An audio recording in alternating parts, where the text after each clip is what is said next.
Pa dobrodošli! Tata! Bolje ti naš. Gdje je Lenkica? Lenka odmara u BG-u. Jel odmara? Mada. Super. Baš mi je drago što si došao, čovječe. I meni je drago tebe da vidim. Konačno. Ekipa iz snova. Ekipa je stigla, tako je. Lepo izgledaš, Viško. Lepo si se Jedino sam malo si smršao oko zgloba ovog skočnog. Nole, lepo je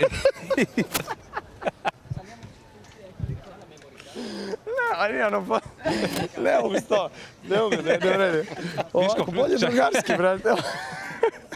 Ja moram malo. Može. Moram da bi zadržao posao. Tako je. Jesi imao gdje da... Mogu da te ne gledam, pošto se ono... Zažmuri. Zamišljaj nekog lepšeg i tako dalje. Ali ne previše. Jesi imao gdje da smestiš pehar iz Izborna kada si se pakovao za Wimbledon? Čuo sam kada smo kod pehara, danas mi je Pliškova rekla, koja je osvojila isto turnir tamo, da su zamenili pehare. Ona je danas otvorila kutiju i videla moj pehar u stvari. Tako da ja ne znam ni gde je kutija tog, verovatno, ženskog pehara. Sai che la Pliškova ha aperto il trofeo che è stato mio trofeo. Ah sì? Sì, hanno cambiato. Hanno fatto... Dove è nostro? Non si sa. Hanno fatto spedire. Comunque... Sì, hanno spedito il trofeo di lei. U svakom slučaju. Eto, to je taj trofej koji je poslat kući, koji je u stvari njena, ona ima moj, tako da, eto. Kada ćete se menjati? Ne znam. Vidjet ćemo. Nadam se da će biti još trofeja za 2 nedelje. Da, nadamo se mi. Došao sada taj uspjeh onako baš u pravom trenutku? Jeste došao jer trebalo mi je iskreno, barem sa te teniske strane, da dođem, tako da kažem, u završnicu jednog turnira i eventualno osvojim trofej. Iako je kategorija 250, opet računa se i definitivno meni pomaže, barem kada je u pitanju priprema za Wimbledon. Današnjem savremenom tenisu imamo samo mjesec dana u vrh glave sezone na travi, tako da nemamo puno prilika da igramo na travi. A nisam želeo da učestvujem u Haleu i Queensu jer sam ostavio mi treba malo više vremena da se odmorim i da se pripremim. I onda sam u posljednjem trenutku odlučio da odem za Izborn i zahvalio bih se direktoru turnira što mi je dao tu specijalnu pozivnicu, kao i Monfilsu, tako da su Valj karte poprilično dobro igrali u Izbornu. Ali je bilo jedno vrlo lepo iskustvo stvarno na terenu i van njega i imao sam dosta sati provedenih na terenu, trenirao sam dobro, igrao sam 4 meča i pogotovo u polufinalu i finalu sam izgledao, da kažemo, dobro i bio nalik sebi u nekim najboljim danima na travi, tako da se nadam da ću uspjeti da nadogradim nekako tu formu i da se nadovežem ovde u Wimbledonu i da doguram što dalje moguće. Kako se Eduardo pokazao kao trener?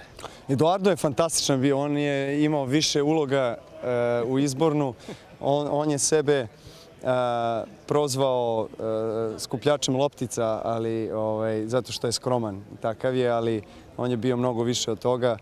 On je pre svega prijatelj i čovjek na koga mogu uvek da se oslonim, da pričam, da podelim sa njim mnoge stvari koje me i muče i radosti i tuge i tako dalje.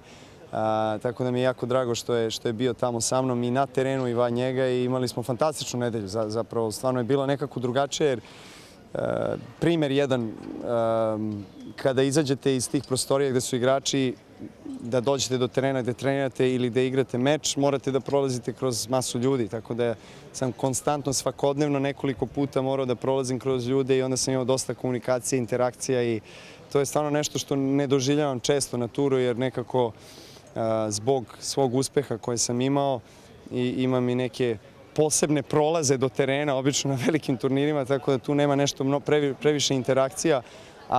I onda sam u stvari video koliko mi je to nedostajalo i koliko je to lepo sa neke strane dajeti tu neki podstrek i energiju i oni su svi bili jako ljubazni i zahvalni, između ostalog izražavali su tu zahvalnost što sam došao da učestvujem na tom turniru, tako da sve u svemu je vrlo pozitivna nedelja. Sad dolaziš ovde kao 4. na setu, što je novina naravno, drugi si nosilac. Da li to uopšte nešto menja kod tebe u tvojoj glavi? Sa jedne strane ne, mislim u principu znam ko sam, znam kako mogu da igram, znam svoje sposobnosti i verujem u iste. I činjenica da sam osvajao ovaj turnir 3 puta, igrao finale i dosta polufinala i imao stvarno mnogo uspeha, mi samo daje razlog više da verujem da mogu da doguram daleko ove godine. Ali činjenica isto jeste da je do pre 12 meseci ranije drugačiji osjećaj. Naravno, pre 12 meseci sam se pripremao za Wimbledon i ulazio u Wimbledon kao osvajač 4 Grand Slema za redom i igrao sam u svojoj životnoj formi. Sada su stvari drugačije, sam u posljednjih 12 meseci imao dosta uspona i padova, tražio svoju igru, tražio sebe uopšte generalno i tek u posljednjih recimo nekoliko meseci sam uspeo konačno da stvorim taj neki kontinuitet u dobrim igrama i osjećaj uopšte na terenu, pripadnosti terenu. Tako da mi je drago što sam imao mogućnost da igram i da osvojim turnir u Izbornu jer je došao u pravom trenutku i eto, ja od sebe uvijek imam visoka očekivanja, ali trudim se da ne razmišljam previše unapred jer prosto i rezultati koje sam imao u posljednje vreme ne dozvoljavaju trenutno sada i nisam jedan od glavnih favorita, što u isto vreme može da mi posluži kao olakšanje, a i nadam se da ću iskoristiti to u svoju prednost. I moram da te pitam za protivnika u prvom kolu, Martin Kližan, imaš sada još jedan dan za trening, a onda duel sa njim.